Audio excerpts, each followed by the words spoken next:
మంచిది. దేవుడు మనకు ఈ సంవత్సరము చేసిన ఒక వాగ్దానాన్ని మనం పట్టుకొని అనేక లేఖన భాగాలను ధ్యానం చేసుకోవడానికి ప్రయత్నం చేస్తున్నాం. ఈ మాసమంతా కూడా ప్రియుడా నువ్వు ఆత్మలో వర్ధిల్లుచున్న ప్రకారము అన్ని విషయములలో వర్ధిల్లుతావు, వర్ధిల్లుచు సౌఖ్యముగా ఉండాలని కోరుకుంటున్నాను. దేవుని యొక్క ఉద్దేశము మనమందరం కూడా వర్ధిల్లాలి అని. దేవుని యొక్క చిత్తము మనమందరం కూడా ఆశీర్వదించబడాలి అని.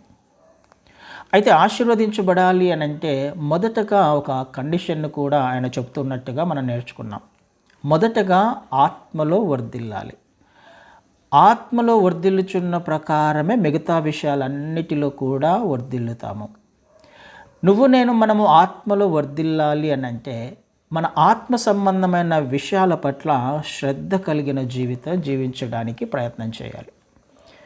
మన ఆత్మీయ జీవితం ఎలా ఉంది, మన ఆత్మీయ జీవితం దేని మీద ఆధారపడింది అని అంటే మన యొక్క హృదయ స్థితిని బట్టి మన ప్రవర్తన ఆధారపడి ఉంటుంది కదండి. మన హృదయంలో ఇవి నేను క్లుప్తంగా చెప్తున్నాను, గడిచిన 3 వారాలలో ఏం జరిగిందో. మన ఆత్మీయ స్థితి మన హృదయంలో నింపుకున్న విషయాలను ఆధారం చేసుకొని మన ప్రవర్తన ఎలా ఉందో చెప్పవచ్చు. మన ప్రవర్తన దేవునికి అంగీకారయోగ్యముగా ఉందా లేదా, దేవుని చిత్తంలో జీవించే ప్రయత్నం చేస్తున్నానా లేదా అన్నది మన హృదయం యొక్క స్థితిని బట్టి మనము ఆత్మీయ జీవితము జీవిస్తున్నామా లేదా అన్నది ఖచ్చితంగా చెప్పవచ్చు. అంటే ఒక వ్యక్తి యొక్క ఆత్మీయ జీవితము హృదయము మీద ఆధారపడ్డది కదా. ప్రావర్బ్స్లో కూడా ఆ మాట చూసాం. నీ హృదయాన్ని భద్రంగా కాపాడుకో, నీ హృదయములో నుండి జీవధారలు బయలు వెళుతూ ఉన్నాయి. ఈ జీవధారలు నీకు జీవాన్ని మాత్రమే కాదు, అనేక మందికి జీవాన్ని ఇవ్వడానికి హృదయాన్ని దేవుడు మనకు సిద్ధపరుస్తూ ఉన్నాడు. అనేక మంది జీవితాలలో ఆశీర్వాదము మన ద్వారా ప్రవహించాలి.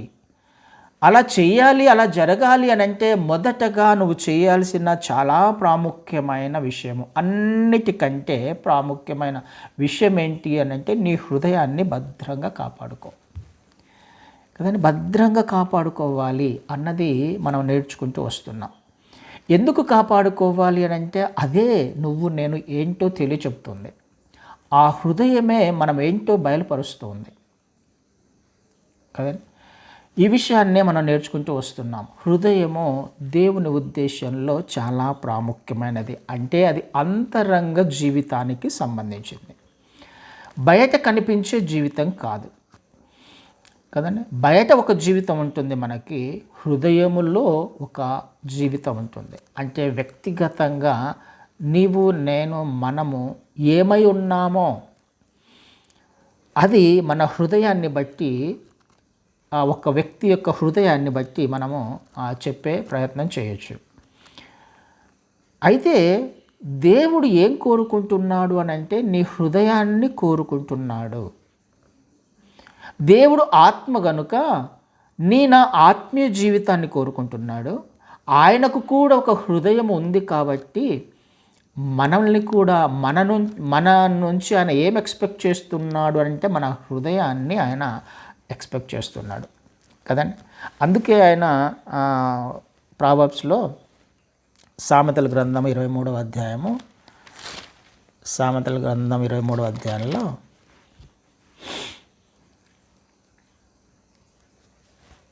26వ వచనాన్ని చదువుతాను. సామెతలు 23:26. నా కుమారుడా, నీ హృదయమును నాకిమ్ము, నా మార్గములు నీ కన్నులకు ఇంపుగా ఉండనిమ్ము. దేవుడు నీ నుంచి ఖచ్చితంగా ఎక్స్పెక్ట్ చేస్తున్నది నీ హృదయాన్ని, వేరే విషయాలేం కాదు. ఇక నీ హృదయాన్ని ఆయన కోరుకుంటున్నాడు. అలాంటప్పుడు నేను ఏం చేయడానికి ప్రయత్నం చేయాలి? నా హృదయాన్ని దేవుడు అడుగుతున్నాడు అన్నప్పుడు నా హృదయాన్ని ఎలా ఇవ్వాలి ఆయనకి కదండి. ఆయన కోరుకున్నది నీ హృదయాన్ని.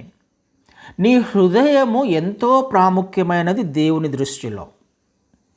కానీ మనిషి ఏ విధంగా జీవించే ప్రయత్నం చేస్తున్నాడు అని అంటే అది కనిపించదు కాబట్టి దాని పట్ల చాలా అలక్ష్యంగా ఉంటున్నాడు. బయటికి మాత్రము వేరే విషయాల మీద దృష్టి ఉంచుతూ బయట జీవితము ఇంకొక రకంగానో, హృదయంలో ఉన్న ఆలోచనలు ఇంకొక రకంగానో ఉండే అవకాశము 90% ఉంటుంది అని ఖచ్చితంగా చెప్పవచ్చు. ఆత్మీయులలోనే, విశ్వాసులలోనే బయటికి ఒక జీవితము, లోపల ఒక జీవితము ఖచ్చితంగా ఉంది. కానీ దేవుడు దేనిని చూస్తున్నాడు, దేనిని కోరుకుంటున్నాడు? నీ హృదయాన్ని కోరుకుంటున్నాడు ఆయన. ఎందుకు కోరుకుంటున్నాడు? నీ హృదయములో ఆయన ఆత్మ సంబంధమైన విషయాలతో నింపడానికి, ఆత్మలో నిన్ను నన్ను వర్ధిల్లింప చేయడానికి, అన్ని విషయాలలో నీవు నేను మనము సౌఖ్యముగా జీవించాలన్నది ఆయన యొక్క ఉద్దేశము. అలాంటప్పుడు ఆయన నీ నుంచి నా నుంచి ఎక్స్పెక్ట్ చేసేది మన వలన కాదు అది కదా. మనం ఆత్మ సంబంధమైన విషయాల మీద ఒకదాని తర్వాత ఒకటి మనము ఇంప్రూవ్మెంట్ సాధించాలి అని అంటే, లేకపోతే జీవితం సాధించాలి అని అంటే, ఒక బలహీనతను నేను జయించాలి అని అంటే అది నా వలన కాదు, మన వలన కాదు. అందుకనే ఆయన ఆ జీవితాన్ని ఇవ్వడానికి ఆయన నీ నుంచి నా నుంచి ఒకటి ఎక్స్పెక్ట్ చేస్తున్నాడు. హృదయము. నా కుమారుడా, ఏమంటున్నాడు? నా కుమారుడా అంటే ఆయన నీతో నాతో ఒక సంబంధము కలిగి ఉండడానికి ఇష్టపడుతున్నాడు. ఏ సంబంధం అది? తండ్రి కుమారుల, తండ్రి కుమార్తెలో ఉన్న సంబంధం. ఈ సంబంధాన్ని ఆధారం చేసుకొని ఆయన నిన్ను నన్ను మనల్ని తన చిత్త ప్రకారము జీవింప చేయడానికి, ఆయన మార్గాలన్నీ కూడా ఎలా ఉన్నాయంటున్నాడు? నా మార్గములు నీ కన్నులకు ఇంపుగా ఉండనిమ్ము. నా మార్గాలు నీ కన్నులకు ఇంపుగా ఉండనిమ్ము అంటే అర్థం ఏంటి? ఉండనిమ్ము. ఎవరు ఉండనివ్వాలి? ఆయన మార్గాలను నువ్వు నేను గ్రహించి అవి నాకు క్షేమాన్ని ఇస్తాయని నేనే తెలుసుకోవాలి, నువ్వే తెలుసుకోవాలి. అందంగా ఉంటాయి అవి, క్షేమకరంగా ఉంటాయి అవి, చక్కగా నిన్ను నన్ను మనల్ని నడిపిస్తాయి అవి. అవి అందంగా కనపడాలి అని అంటే, ఇంపుగా ఉండాలి అని అంటే నీ దృష్టితో నువ్వు చూడకు, నీ ఆలోచనలతో నువ్వు ప్రయత్నం చేయొద్దు. అందుకనే ఆయన అంటున్నాడు, నీ హృదయం మొదటగా నాకు ఇవ్వు, అప్పుడు నా మార్గాలన్నీ నీకు ఇంపుగా ఉంటాయి. నువ్వు ఇవ్వకుండా నీ హృదయాన్ని నీ వద్దే పెట్టుకొని నీ జీవితం నువ్వే జీవించడానికి ప్రయత్నం చేస్తూ లోకంలోని విషయాలన్నీ కూడా నీ హృదయంలో ఒకవేళ నువ్వు నింపుకుంటే ఆయన మార్గాలు నీకు ఎట్టి పరిస్థితులలో ఇంపుగా కనిపించవు. ఆయన మార్గాలు ఎట్టి పరిస్థితుల్లో నీకు క్షేమంగా కనిపించవు. ఆయన మార్గంలో వెళ్ళడానికి మన మనసు ఒప్పుకోదు. నా హృదయం నా దగ్గర పెట్టుకొని నేను ఆత్మీయ జీవితాన్ని ఎట్టి పరిస్థితులలో జీవించలేను. నా హృదయం మీద నేనే కంట్రోల్ కలిగి ఉండి దేవుని చిత్త ప్రకారం జీవిస్తున్నానని చెప్పడము అబద్ధము అన్నది దేవుని యొక్క ఉద్దేశం కదండి. నీ హృదయము నా హృదయము దేవునికి ఇవ్వకుండా దేవుని చిత్తములో నడవలేము. ఆయన మార్గాలు మనకు ఇంపుగా ఉండవు.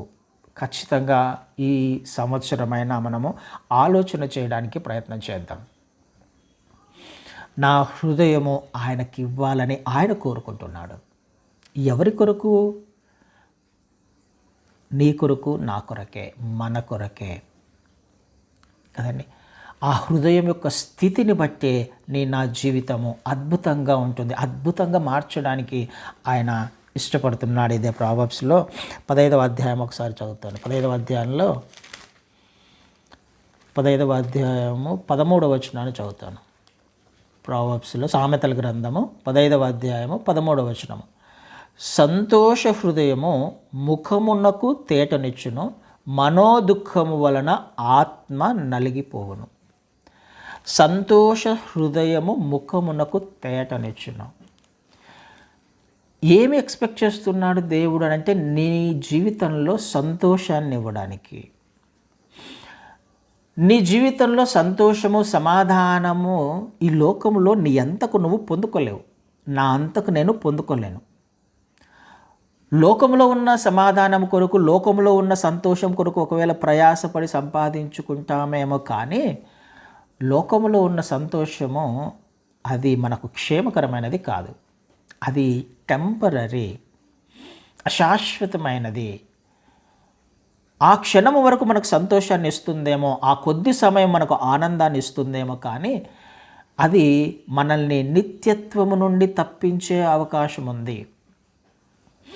అందుకని దేవుడు ఏం కోరుకుంటున్నాడు? నీ హృదయంలో ఆయన సంతోషాన్ని ఇవ్వడానికి ఇష్టపడుతున్నాడు కదా. సంతోషం ఉంటే అది ఆటోమేటిక్గా బయటికి కనిపిస్తుంది కదండి. సంతోష హృదయము ముఖమునకు తేటనిచ్చును. ఆత్మీయ జీవితం జీవిస్తూ ఉన్నప్పుడు ఒక వ్యక్తి గురించి మనము ఇట్టే కొన్ని విషయాలు చెప్పే ప్రయత్నం చేయొచ్చు.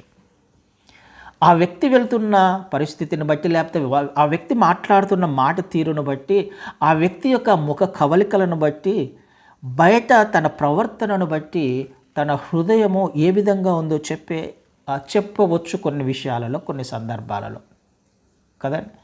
హృదయంలో నెమ్మది ఉంటే, హృదయంలో సమాధానం ఉంటే ఆ విషయము బయటికి కనిపిస్తుంది. ముఖము తేటగా కనిపిస్తుంది, ఆనందంగా కనిపిస్తుంది, సంతోషంగా కనిపిస్తుంది. ఒకవేళ ఆ హృదయములో మనోదుఃఖము వలన ఆత్మ నలిగిపోతుంది. నీ హృదయంలో మనోదుఃఖము, వేదన, బాధ ఉంటే అది కూడా కనిపిస్తుంది. కానీ అది దేని మీద ఎఫెక్ట్ పడుతుంది, దేని మీద ప్రభావితం చూపిస్తుంది కదండి. ఒక్కసారి ఆలోచన చేయడానికి ప్రయత్నం చేద్దాం. నీ హృదయము చాలా ప్రాముఖ్యమైనది. ఆత్మీయ జీవితం జీవించాలి, దేవుని చిత్తములో నడవాలి అని అంటే నీ హృదయాన్ని చాలా భద్రంగా కాపాడుకోవాలి. ఆయన నీ హృదయం పట్లనే శ్రద్ధ కలిగి ఉన్నాడు, మిగతా విషయాల పట్ల కాదు, మిగతా విషయాల గురించి కాదు. మనుషులు పై రూపాన్ని చూస్తారేమో, కానీ దేవుడు హృదయాన్ని చూసేవాడు. ఆత్మలో వర్ధిల్లకుండా, హృదయములో నువ్వు ఆయనను నింపుకోకుండా మనం ఎట్టి పరిస్థితులలో వర్ధిల్లలేము. మన మనోదుఃఖము ఈ లోకంలో ఉన్న విషయాల గురించి ఎక్కువగా ఆలోచన చేస్తున్నా, వాటి గురించి ప్రయాసపడుతున్నా మనకు మిగిలేది అదే దుఃఖమే. కానీ ఈ దుఃఖము ఆత్మను ఏం చేస్తుందంట? ఆత్మ నలిగిపోతుంది. ఆత్మ ఆర్పకుడి అని మనం ఒక చోట చూస్తాం. ఈ ఆత్మ ఆరిపోయింది అని అంటే ఇంకేముంటుంది మన ఆత్మీయ జీవితం? ఈ ఆత్మని ఎవరు ఆర్పేస్తున్నారు? ఈ ఆత్మ ఏ విధంగా నలిగిపోతుంది?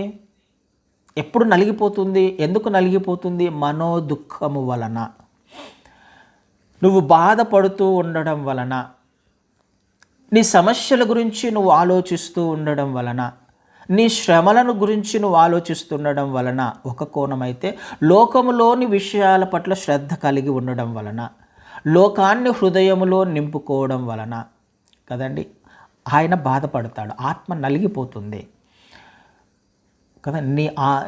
మన హృదయము ఆయన ఆలయము అని అనుకున్నప్పుడు, ఆయన మనలో నివాసం చేస్తూ ఉన్నప్పుడు, ఆయన మనలో నివాసం చేస్తున్నప్పుడు బయటికి ఏ విధమైన మనం దేనిని చూపించాలి? అప్పుడు ఏం కనిపిస్తుంది?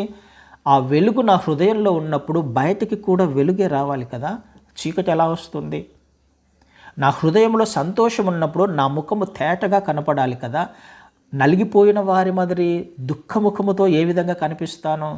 లోపల ఏది ఉంటే అదే బయటకు కనిపిస్తుంది, అదే బయటకు వస్తుంది కదా. ఆలోచన చేయడానికి ప్రయత్నం చేద్దాం. నీ అంతకు నువ్వు నీ ఆత్మను ఆర్పివేస్తున్నారేమో, నలిపివేస్తున్నావేమో నీ పరిస్థితులను బట్టి, నీ సమస్యలను బట్టి, లేకపోతే లోకంలోని విషయాలను ఒకవేళ ఆపేక్షిస్తున్న విధానమును బట్టి ఆత్మ నలిగిపోతుంది, ఆత్మ ఆరిపోతుంది. అలాంటప్పుడు మన ఆత్మీయ జీవితం ఏమైపోతుంది? అలాంటప్పుడు నువ్వు నేను ఏ విధంగా వర్ధిల్లుతామో అన్ని విషయాలలో కదండి. ఆలోచన చేయడానికి ప్రయత్నం చేద్దాం. ఈ సంవత్సరంలో నీ ఆత్మ, క్షమించండి, నీ హృదయము చాలా చాలా చాలా ప్రాముఖ్యము.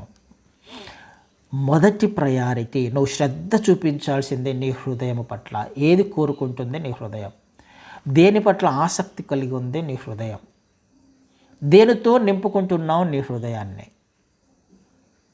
నువ్వు నింపుకున్న దానిని బట్టే మనకు బయట కూడా మన ప్రవర్తన ఆధారపడి ఉంటుంది. కానీ దేవుడు కోరుకునేది మాత్రం నీ హృదయాన్ని మాత్రమే. ఒకవేళ నా జీవితంలో ఆయనకిష్టమైన పనులు లేకుండా ఉన్నట్లయితే ఆయన నన్ను కోరుకోడు కదండి. సమయంలో ఫస్ట్ శామ్లో ఒక మాట చూస్తాం. 13వ అధ్యాయంలో మొదటి సమయాలు 13వ అధ్యాయము 14వ వచనాన్ని చదువుతాను. మొదటి సమయాలు 13వ అధ్యాయము 14వ వచనాన్ని చదువుతాను. యెహోవా తన చిత్తానుసారమైన మనస్సు గల ఒకనిని కనుగొని ఉన్నాడు. నీకు ఆజ్ఞాపించిన దాన్ని నీవు గైకొనకపోతివి కనుక యెహోవా తన జనుల మీద అతనిని అధిపతినిగా నియమించును. తన చిత్తానుసార ప్రకారమైన అని తెలుగులో ఉంది, కానీ తన హృదయానుసారుణ్ణి అనే మాట చూస్తాం మనం ఇంగ్లీష్లో కదా. Lord has sought him a man of his own heart. తన హృదయానుసారుణ్ణి కనుక్కున్నాడు ఆయన. ఏం కావాలి ఆయనకి? తన హృదయానుసారముగా ప్రవర్తించేవారు, తన హృదయాన్ని తెలుసుకొని జీవించే వాళ్ళు కావాలి ఆయనకి. దేవుని హృదయం ఏంటో నాకు ఎలా తెలుస్తుంది? ఆయన ఏం కోరుకుంటున్నాడో నాకు ఎలా తెలుస్తుంది? నీకు ఆయనకు కుమారునికి కుమార్తెకున్న సంబంధం ఉంటే, అందుకని ఆయన అన్నాడు కదా, నా కుమారుడా నీ హృదయాన్ని ఇవ్వమంటున్నాడు. నీకు కుమారునిగా కుమార్తెగా ఒకవేళ నీకు ఆయనతో ఒక సంబంధం ఉన్నట్లయితే ఆయన హృదయం ఏంటో నీకు అర్థమవుతుంది. ఆయన హృదయాన్ని తెలుసుకొని జీవించడానికి ప్రయత్నం చేస్తావు. ఆయన కోరుకునేది నా నుంచి ఆయన హృదయానుసారులను మాత్రమే కోరుకుంటున్నాడు. హృదయానుసారులను కోరుకుంటున్నాడు ఆయన చిత్తానుసారంగా జీవించడానికి ప్రయత్నం చేసేవారిని కోరుకుంటున్నాడు కదండి. అన్ని విషయాలను మనం ఒక్కొక్కటిగా క్లియర్ చేసుకుంటూ విశాల మార్గము నుంచి మనము నారో వేలోకి ఎంటర్ అవుతున్నాం కదండి. ఇరుకైన మార్గంలో ప్రవేశించడానికి ప్రయత్నం చేయాలి ఈ సంవత్సరం. ఇంతకాలము అన్ని సంవత్సరాలలో ఒకవేళ అన్ని విషయాల పట్ల మనం శ్రద్ధ కలిగి ఉన్నామేమో, విశాలమైన మార్గం కనిపించిందేమో, కానీ పరిస్థితులను గమనిస్తూ ఉన్నప్పుడు అంత విశాలమైన మార్గాలు ఏమి కనిపించట్లేదు కదా ఇప్పుడు కదండి. చాలా దగ్గరకు వచ్చేసాం ఆయన రాకడకి, చాలా దగ్గరకు వచ్చేసాం. ఎక్కడో ఏదో జరుగుతుంది అని విన్నాం ఇంతవరకు. వేరువేరు ప్రాంతాల్లో జరుగుతున్నాయి, వేరువేరు దేశాలలో జరిగాయి, వేరువేరు రాష్ట్రాల్లో జరిగాయి. కానీ ఈనాడు మన ఊర్లోకే ఆ సమస్య వచ్చింది, మన ఇంటి పక్కలోకే వచ్చేసింది. పరిస్థితులు చాలా టైట్ అయిపోతున్నాయి. అలాంటప్పుడు నువ్వు విశ్వాసములో ఏ విధంగా నిలవబడగలవు? పరిస్థితులు అననుకూలంగా ఉన్నప్పుడు ఏ విధంగా నువ్వు స్థిరంగా ఉండగలవు? ఆయన కొరకు రోషము కలిగిన జీవితం జీవించగలవు? ఆలోచన చేసే ప్రయత్నం చేద్దాం. నీ హృదయ స్థితినే సరిగా లేనప్పుడు, నీ హృదయంలో ఆయన లేనప్పుడు, ఆయనకు సంబంధించిన విషయాలు లేనప్పుడు, ఆయన చిత్తానుసారముగా మనము జీవించే ప్రయత్నం చేయనప్పుడు మనం ఏ విధంగా నిలవబడగలము? ఆ సమస్య నా ఇంటిలోకి మన ఇంటిలోకి వచ్చినప్పుడు ఏ విధమైన ప్రవర్తన కలిగి ఉండగలము? ఒకవేళ నాలో కూడా లోకం ఉన్నట్లయితే చాలా ఈజీగా నేను ఆయనను కాదనే అవకాశం ఉంది కదా. నా హృదయంలో అటు ఇటు జీవించే జీవితానికి ఉన్న లక్షణాలు ఉన్నట్లయితే, రెండు తలంపుల మధ్య ఒకవేళ నేను ఉన్నట్లయితే చాలా ఈజీగా నేను ఆయన వాక్యాన్ని, ఆయన రక్షణను తృణీకరించే అవకాశం ఉంది, కాదనే అవకాశం ఉంది, కాంప్రమైజ్ అయ్యే అవకాశం ఉంది. కాబట్టి ఏం చేయడానికి ప్రయత్నం చేయాలి? నీ హృదయం యొక్క స్థితి ఏంటో అర్థం చేసుకోవడానికి నీవే ప్రయత్నం చేయాలి. నీ అంతకు నీవే ప్రయత్నం చేయాలి. ఎలాంటి హృదయ స్థితిని కలిగి ఉన్నాను నేను? ఆయన హృదయానుసారముగా జీవించే వారిని ఆయన వెతుకుతూ ఉన్నాడు, ఆయన చూస్తూ ఉన్నాడు కదా. ఇరుకైన మార్గంలో ఎంతమంది ప్రవేశిస్తారంట? అనేక మంది చూస్తారు, కానీ అందులో దానిని కనుక్కొని వారు కొందరే అని రాయబడింది. అంటే మిగతా వాళ్ళంటే ఆత్మీయులు కాదా? ఆత్మీయులుగా జీవిస్తున్నామని అనుకుంటున్న వాళ్ళు మిగతా వాళ్ళంతా తమ హృదయంలో దేవుడు ఉన్నాడు అని అనుకుంటున్న వాళ్ళు. లేఖనాలు చెప్తున్న మాటే కదా ఇది, నేను చెప్తున్న మాట కాదు. అనేక మంది ప్రవేశించడానికి ప్రయత్నం చేస్తారు, కానీ ప్రవేశించలేరు ఆ ఇరుకైన మార్గాల్లో. ఎందుకు? వారి హృదయం యొక్క స్థితిని వారు కాపాడుకోలే. వారి యొక్క జీవితాన్ని వారు దేవుని చిత్తానుసారముగా నడిపించడానికి ప్రయత్నం చేయాల. పరిస్థితులు దగ్గరకు వస్తున్నాయని తెలిసి కూడా, అననుకూలంగా మారుతున్నాయని తెలిసి కూడా, రాకడకు సిద్ధపడుతున్నామని తెలిసి కూడా తమ ఆత్మీయ జీవితాన్ని సరిచేసుకోవడానికి ఇష్టపడట్లా, ప్రయత్నం చేయట్లా కదండి. సంవత్సరాలు గడిచిపోతున్నాయి, ఇంకొక సంవత్సరంలోకి వచ్చాం అంటే అర్థం ఏంటి? ఆయన రాకడకు మనం సమీపిస్తున్నామనే కదా, లేకపోతే మనము ఈ లోకాన్ని విడిచిపెట్టే సమయానికి సమీపిస్తున్నాం. ఆయన రాకడన్నా మన పోకడన్నా జరుగుతుంది. మరి ఇంతలోగా ఎప్పుడేం జరుగుతుందో తెలియని ఈ స్థితిలోకి వచ్చినప్పుడు నీ హృదయాన్ని నువ్వు ఏ విధంగా కాపాడుకోవాలి? ఎంత భద్రంగా కాపాడుకోవాలి? ఎంత శ్రద్ధ చూపించాలి? ఎంత ఆసక్తి చూపించాలి? ఆయన కోరుకున్నదే నీ హృదయాన్ని అనుకున్నప్పుడు నేను మిగతా విషయాల పట్ల ఎందుకు శ్రద్ధ చూపిస్తాను? ఎలా శ్రద్ధ చూపిస్తాను? మిగతా విషయాల గురించి ఆలోచించొద్దు అని అనట్లా నేను. కానీ ప్రయారిటీ ఎవరికి ఇస్తున్నావు? ప్రాధాన్యత ఎవరికి ఇస్తున్నావు? ఆత్మ సంబంధమైన విషయాలకా, లోక సంబంధమైన విషయాలకా? కదండి, ఆలోచన చేసుకోవడానికి ప్రయత్నం చేద్దాం. నీ హృదయాన్ని ఆయన కోరుకుంటున్నాడు. ఆయన చిత్తానుసారమైన వారిని ఆయన ఎన్నుకోవడానికి ఆయన రాబోతున్నాడు, తీసుకువెళ్ళడానికి ఆయన రాబోతున్నాడు. అందుకనే సౌలుతో మాట్లాడుతున్న మాట ఏంటి? నీకు ఆజ్ఞాపించిన దాన్ని నీవు గైకొనకపోతివి కనుక. సౌలును తృణీకరించేశాడు. నీకు ఏదైతే చెప్పానో ఆ పని నువ్వు చేయలా. ఎలా అయితే జీవించమన్నానో ఆ విధంగా నువ్వు జీవించలా. అందుకనే ఆయన నిన్ను తృణీకరించాడు, ఆయన నిన్ను తీసివేస్తున్నాడు. ఆయన హృదయానుసారుణ్ణి ఆయన కనుక్కున్నాడు. వాళ్లకు జరిగినప్పుడు నీకు, నాకు, మనకు జరగవంటారా ఇవి? ఆలోచన చేయడానికి ప్రయత్నం చేద్దాం. వాళ్ళను తృణీకరించినప్పుడు నిన్ను, నన్ను, మనల్ని తృణీకరించడా ఆయన? సౌలును తీసివేసిన దేవుడు నిన్ను, నన్ను, మనల్ని తీసివేయడా? ఆయన చిత్తానుసారముగా జీవించకపోతే, ఆజ్ఞాపించినది మనము చేయకపోతే తీసివేయడా అండి? ఖచ్చితంగా తీసేస్తాడు. ఖచ్చితంగా మనల్ని కాదంటాడు. అందుకనే హృదయమును ఎరిగిన దేవుడు, హృదయాన్ని ఎరిగి మనము జీవించడానికి ప్రయత్నం చేయాలి. ఏ విధంగా జీవిస్తున్నాడు దావీదు గారు? దావీదుని ఎన్నుకున్నాడు. ఏ విధంగా జీవిస్తున్నాడు ఆయన? ఏ విధంగా హృదయానుసారుడయ్యాడు కదండి. అరణ్యంలో తను చేస్తున్న పనిని బట్టి దావీదు పట్ల దేవుడు చాలా ఇష్టపడ్డాడు. దావీదు చేసిన కార్యమును పట్ల దేవుడు చాలా ఇష్టపడ్డాడు. తన హృదయానుసారుడు అయ్యాడు. తనకున్న లక్షణాలే దావీదుకున్నాయి. హృదయానుసారుడు అంటే అర్థం ఏంటి? దేవుడి హృదయం ఎలా ఉందో దావీదు హృదయం అలా ఉంది. అదే కదా అర్థం.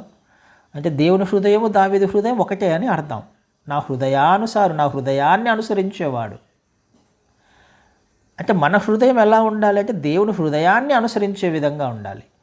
ఏం చేశాడు దావీదు? తనకు అప్పచెప్పిన పనిని నమ్మకంగా చేస్తున్నాడు. మొదటిది కదా, అప్పచెప్పిన పనిని, గొర్రెలను నమ్మకంగా కాస్తున్నాడు. నమ్మకంగా కాస్తున్నాడని ఏ విధంగా చెప్తున్నాం? ఎలుగుబంటి వచ్చింది, సింహం వచ్చింది కదండి, ఎత్తుకొని పోతున్నాయి. ఆ గొర్రె, ఏ ఒక్క గొర్రె కూడా మిస్ అవ్వడానికి ఇష్టపడలా. తన ప్రాణమును కూడా అలక్ష్యం చేసి దానిని కొట్టి చంపాడు అని మనం చూసాం. మనకు తెలిసిన విషయాలు కాబట్టి నేను చదవట్లా. కొట్టి చంపాను అని చెప్తాడు సౌలుకి. ఏ ఆశ కలిగి ఉన్నాడు, ఏ ఆసక్తి కలిగి ఉన్నాడు? తనకు అప్పచెప్పిన పని నమ్మకంగా చేయడం వరకు మాత్రమే కాదు, తన గొర్రెలలో ఏ ఒక్క గొర్రెను కూడా మిస్ చేసుకోవడానికి ఇష్టపడలేదు దావీదు గారు. దేవుని హృదయం అదే.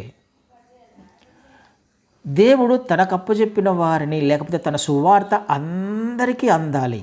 ఏ ఒక్క ఆత్మ నశించిపోకూడదు, ఏ ఒక్క గొర్రె తప్పిపోకూడదు, ఏ ఒక్క గొర్రె నశించిపోకూడదు. అనే కదా క్రీస్తు వారు ఈ లోకంలోకి వచ్చారు. అనే కదా నువ్వు, నేను, మనము ఆయనను అంగీకరించాం. ఒప్పుకున్నాం, నడుస్తాము ఆయన మార్గంలో అని తీర్మానం తీసుకున్నాం. మరి తీసుకున్న తర్వాత మన హృదయ స్థితి అలాగే ఉందా? ఆయన హృదయాన్ని వెంబడించే ప్రయత్నమే చేస్తున్నామా లేదా? ఒక్కసారి ఆలోచన చేసుకోవడానికి ప్రయత్నం చేద్దాం. సమయం లేదు.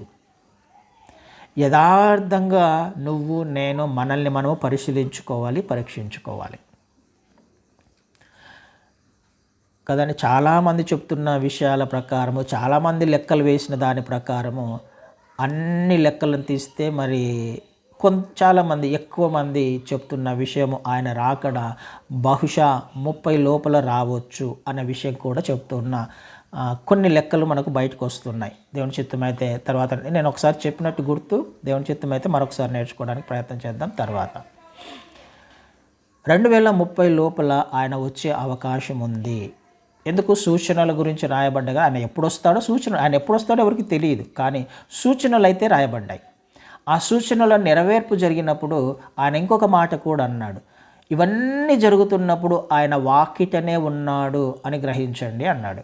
అంటే వాకిట ఉన్నాడంటే ఎంత దూరంలో ఉన్నాడని అర్థం? కిలోమీటర్ల దూరం ఉండదు కదా వాకిలి. మన ఇంట్లోనే వాకిట చాలా చెయ్యి అందేంత దూరంలోనే, అంటే ఆయన అంత దగ్గరకు వచ్చేసాడు అని, ఆయన రాకడ అంత దగ్గరకు వచ్చేసింది అని అర్థం. అలాంటప్పుడు నీ హృదయాన్ని నువ్వు ఎంత భద్రంగా కాపాడుకుంటున్నావు? నీ హృదయాన్ని దేనితో నింపే ప్రయత్నం చేస్తున్నావు? ఆలోచించడం ప్రయత్నం చేద్దాం ప్రియ సహోదరి సహోదరుడా. సమయం లేదు. అయితే నేను తన హృదయాన్ని తెలుసుకోవాలంటే ఏం చేయాలి? మళ్ళీ మనము పునాది వేసుకోవాల్సిన అవసరం లేదు. ఏం చేయాలో మనకు తెలుసు, అన్నీ బయలుపరచబడ్డాయి. చివరి దినాలలో నేను ఇంకా ఫౌండేషన్లోకి వెళ్ళాల్సిన అవసరం లేదు. అయినప్పటికీ ఏం చేయాలి? మొదటగా ఆయన వాక్యం వద్దకు రావడానికి ప్రయత్నం. ఆయన హృదయము బయలుపరచబడింది లేఖనాలలో ఆయన హృదయము బయలుపరచబడింది లేఖనాలలో. యోహాను సువార్తలో క్రీస్తు వారే ఆ మాట మాట్లాడతారు. యోహాను సువార్త 5వ అధ్యాయంలో, యోహాను సువార్త 5వ అధ్యాయంలో 39వ వచనాన్ని చదువుతాను.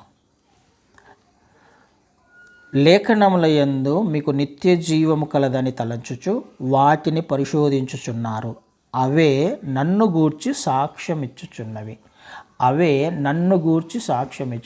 ఏవి? లేఖనాలు నన్ను గురించి సాక్ష్యం ఇస్తున్నాయి. లేఖనాల వద్దకు మీరు వస్తున్నారు, నిత్య జీవం కొరకు ధ్యానిస్తున్నారు, పరిశోధిస్తున్నారు. అవి నన్ను గురించి తెలియచేస్తూ ఉన్నాయి. క్రీస్తు వారి గురించి, లేకపోతే తండ్రి గురించి, తండ్రి హృదయాన్ని బయలుపరిచినవాడు క్రీస్తు వారు కదా. తండ్రికి ఒక హృదయం ఉంది, హృదయానుసారుని కనుక్కున్నాడు, ఏమి ఉద్దేశాలు కలిగి ఉన్నాడో మనిషి పట్ల దేవుడు, మన పట్ల దేవుడు, అవన్నీ ఎక్కడ బయలుపరచబడ్డాయి? లేఖనాలలో. ఆయన హృదయము తెలుసుకోవాలి అని అంటే నేను లేఖనాల వద్దకు రావాలి, లేఖనాలను పరిశీలించాలి, లేఖనాలను పరిశోధించాలి. అక్కడ మాత్రమే నాకు నిత్య జీవం ఉంది కదా. జీవమును పొందుకోవడానికి మీకు నిత్య జీవము కలదని తలంచుచూ వాటిని పరిశోధిస్తున్నారు కదా. అందులోనే మనకు నిత్య జీవం ఉంది అని మనకు తెలుసు. కాబట్టే మనము రావాల్సింది లేఖనాల వద్దకి, సేవకుని వద్దకు కాదు, ఏ మనిషి వద్దకు కాదు కదండి. వేరే వారి వద్దకు వెళ్ళడానికి అవకాశం లేదు విశ్వాసికి. డైరెక్ట్గా మనం వెళ్ళాల్సింది లేఖనాల వద్దకు మాత్రమే. ఏ మనిషి నిన్ను రక్షించలేడు, ఎంత పెద్ద సేవకుడు నిన్ను రక్షించలేడు, లేఖనాలు తప్ప, దేవుని మాటలు తప్ప, దేవుని వాక్యం తప్ప. అందుకని ఆయన వద్దకు రావడానికి ప్రయత్నం చేద్దాం ప్రతిరోజు కూడా. ఆయన హృదయం బయలుపరచబడింది లేఖనాలలో. ఆయన హృదయం బయలుపరచబడినప్పుడు మరి నేను ఏం చేయాలి? హృదయానుసారుని ఆ దావీదు గారు వెంబడించినట్టుగా నేను ఆయనను వెంబడించే ప్రయత్నం చేయాలి. నన్ను చూసి ఆయన నా హృదయానుసారుడు అనాలి. ఇవి మన కొరకే లేఖనాలలో రాయించింది. ఇవన్నీ మనము మేలులు పొందుకోవడానికే. ఆయనకేదో మనం మేలులు చేస్తున్నామని ఎట్టి పరిస్థితుల్లో తలంచమాకండి కదా. ద్వితీయోపదేశకాండంలో ఆ మాట అంటాడు. ద్వితీయోపదేశకాండం 10వ అధ్యాయంలో 10వ అధ్యాయము 12వ వచనం. ద్వితీయోపదేశకాండము 10వ అధ్యాయము 12వ వచనం. కాబట్టి ఇజ్రాయేలు నీ దేవుడైన యెహోవాకు భయపడి ఆయన మార్గములన్నిటిలో నడుచుచు ఆయనను ప్రేమించి నీ దేవుడైన యెహోవాను నీ పూర్ణ మనస్సుతోనూ నీ పూర్ణ ఆత్మతోనూ సేవించి నీ మేలు కొరకు నేడు నేను నీకు ఆజ్ఞాపించు యెహోవా ఆజ్ఞలను కట్టడలను అనుసరించి నడుచుకొందునను మాట కాక నీ దేవుడైన యెహోవా నిన్ను మరి ఏమడుగుచున్నాడు? ఏమడుగుతున్నాను నేను ఇంకా నిన్ను? వేరేది ఏమన్నా అడుగుతున్నానా? ఎక్స్ట్రాలు అడుగుతున్నానా? బలులు అర్పించమని అడుగుతున్నానా? నీ ఆస్తి మొత్తం ఏమని అడుగుతున్నానా? ఏమడుగుతున్నాను నేను నిన్ను? నీ దేవుడైన యెహోవాను నీ పూర్ణ మనస్సుతో, పూర్ణ ఆత్మతో, పూర్ణ హృదయంతో, పూర్ణ శక్తితో ప్రేమించమని. ఎవరి కొరకు అంట ఇది? నీ మేలు కొరకు అని రాయబడింది కదా. నీ మేలు కొరకు నేడు నేను నీకు ఆజ్ఞాపించు యెహోవా ఆజ్ఞలను కట్టడలను గైకొని నడుచుకుంటే కదండి. ఇదే అడుగుతున్నాడు ఆయన మనల్ని. లేఖనాలలో ఏవైతే బయలుపరచబడ్డాయో నీ మేలు కొరకు, నా మేలు కొరకు, మన మేలు కొరకే మనం చేద్దాం. ఈ లేఖనాలను అనుసరించడానికి ప్రయత్నం చేద్దాం. మన మేలు కొరకే. మనకు ఏ మేలు అవసరం ఉందో మనకు తెలుసు కదా. మనం వెళ్తున్న పరిస్థితులు ఏంటో మనకు తెలుసు. మన ఆత్మీయ స్థితి ఏంటో మనకు తెలుసు. మన ఆత్మీయంగా బలపడాలి, ఆత్మలో వర్ధిల్లాలి అని అంటే చేయాల్సిన పని ఆయన ఏదైతే చెప్పాడో, ఆయన ఆజ్ఞలను కట్టడలు ఏవైతే ఉన్నాయో, ఆయన మార్గాలు ఏవైతే ఉన్నాయో వాటిని అనుసరించడానికి ప్రయత్నం చేద్దాం స్ట్రిక్ట్గా. అఫ్కోర్స్ మనం మనుషులం కాబట్టి తప్పిపోయే అవకాశం ఉంది, పడిపోతూ ఉంటాం. మనకు ఒక రోజులోనే ఓవర్ నైట్లో మనం పెద్ద ఆత్మీయులము అవుతాము అన్నది కాదు దాని ఉద్దేశం. అవ్వాలన్నది కూడా దేవుడు ఎక్స్పెక్ట్ చేయడు మన నుంచి, కానీ ప్రయత్నాన్ని ఖచ్చితంగా ఎక్స్పెక్ట్ చేస్తాడు. లేఖనాలు బయలుపరచబడిన తర్వాత ఆ విధంగా జీవిస్తున్నావా లేదా అని మాత్రం ఖచ్చితంగా అడుగుతాడు. పర్ఫెక్షన్లోకి వెంటనే రావాలని ఆయన కోరుకోడు, కానీ ఆ మార్గంలో నడవాలని మాత్రం ఎక్స్పెక్ట్ చేస్తాడు కదండి. స్కూల్లో జాయిన్ అయిన తర్వాత వెంటనే 10th క్లాస్ ఒక క్లాస్లో జాయిన్ అవుతాం, ఫస్ట్ క్లాస్లో జాయిన్ అవుతాం. జాయిన్ అయిన రోజు ఎగ్జామ్ పెట్టారు కదా, నెల రోజుల్లో పెట్టారు. ఏమవుతుంది అప్పుడు? జాయిన్ అయిన తర్వాత నేర్చుకోవడానికి అవకాశం ఉంటుంది. నేర్చుకునే ప్రయత్నం అయితే ఖచ్చితంగా చేయాలి. చివరిలో ఎగ్జామ్ ఉంటుంది, అది ఖచ్చితంగా రాయాల్సిందే అందరము. క్రైస్తవ్యంలోకి వచ్చాం, వెంటనే పర్ఫెక్షన్ వస్తుందని చెప్పట్లా, రావాలి అని కూడా ఆయన కోరుకోవట్లా. సమయము మించిపోయేలోగా చేయాల్సిన పనుల గురించి మాట్లాడుతున్నాడు కదా. ఎగ్జామ్ రావడానికంటే ముందుగా సిద్ధపడమని ఆయన కోరుకుంటున్నాడు. సిద్ధపడాలంటే నీ హృదయం యొక్క స్థితిని ఒకసారి పరిశీలించుకోమని లేఖనాలు స్పష్టంగా సెలవిస్తున్నాయి. అందుకని ఆయన నీ హృదయాన్ని కోరుకుంటున్నాడు. ఆయనకు ఇచ్చామా లేదా? ఇప్పటి వరకు నా హృదయం నా వద్దనే ఉందా? నా వద్దనే ఉంటే సమస్యల్లో ఉంటాం. ఆయనకి ఇచ్చినట్లయితే ఆయన మన జీవితంలో సంతోషముతో నింపడానికి, విశ్వాసముతో నింపడానికి, పరిస్థితులు అననుకూలంగా ఉన్నప్పుడు స్థిరంగా నిలవబడడానికి కావలసిన శక్తిని ఆయన ఇవ్వడానికి ఇష్టపడుతున్నాడు. ఈ సంవత్సరము ఆలోచన చేయడానికి ప్రయత్నం చేద్దాం. ఏ విధమైన జీవితము మనము జీవిస్తున్నాం? ఆయనకు అంగీకారయోగ్యముగా ఉందా? భయభక్తులు కలిగిన జీవితమేనా కాదా? ఆయన ఆజ్ఞలను అనుసరిస్తున్నామా లేదా? ఎవరంతకు వారము పరిశీలించుకుంటూ, పరీక్షించుకుంటూ, ప్రశ్నించుకుంటూ ముందుకు వెళ్ళడానికి ప్రయత్నం చేద్దాం. తప్పకుండా మన జీవితంలో లోటుపాట్లు ఉంటాయి, బలహీనతలు ఉంటాయి. ఉండవని చెప్పట్ల, ఖచ్చితంగా ఉంటాయి. ఖచ్చితంగా బలహీనతలు ఉంటాయి, కానీ జయించాల్సిన అవసరం మాత్రం ఖచ్చితంగా ఉంది. ఆ మార్గంలో నడవాల్సిన అవసరం మాత్రం ఖచ్చితంగా ఉంది. ఆగిపోవడానికి లేదు. క్రైస్తవ జీవితం అనేది ఆగిపోయేది కాదు. ఒక్కసారి నమ్ముకున్న తర్వాత, ఒక్కసారి నాగటి మీద చేయి వేసిన తర్వాత వెనక్కి తిరిగి చూసేది మాత్రం కాదు. ముందుకు వెళ్ళాల్సిందే ఆయన వచ్చేంత వరకు. ఆలోచన చేద్దాం. మరి నా హృదయము ఎలా ఉంది? నా హృదయ స్థితి దేవునికి అంగీకారయోగ్యముగా ఉందా లేదా? ఈ సంవత్సరమైన కనీసం యథార్థంగా పరిశీలించుకుంటూ, పరీక్షించుకుంటూ ఆత్మలో వర్ధిల్లే ప్రయత్నం చేద్దాం. ఎందుకు? అన్నీ తెలుసు ఆయనకి. మన హృదయ స్థితి ఏంటో తెలుసు, మనం పడుకోవడం తెలుసు, లేవడం తెలుసు, నించోవడం తెలుసు, తినడం తెలుసు కదా. మన చుట్టూ ఆవరించిన ఆయన కనుదృష్టికి మరుగై ఉన్నది ఏదీ లేదు మన జీవితంలో. అన్నీ తెలిసినప్పుడు నేను ఎంత జాగ్రత్త పడాలి, ఎంత భయపడాలి, ఎంతగా సరిచేసుకునే ప్రయత్నం చేయాలి. ఈ సంవత్సరము భయపడదాం, భయముతో భక్తితో జీవించే ప్రయత్నం చేద్దాం. ఆమెన్. అటు కృప దేవుడు మనందరికీ అనుగ్రహించునుగాక.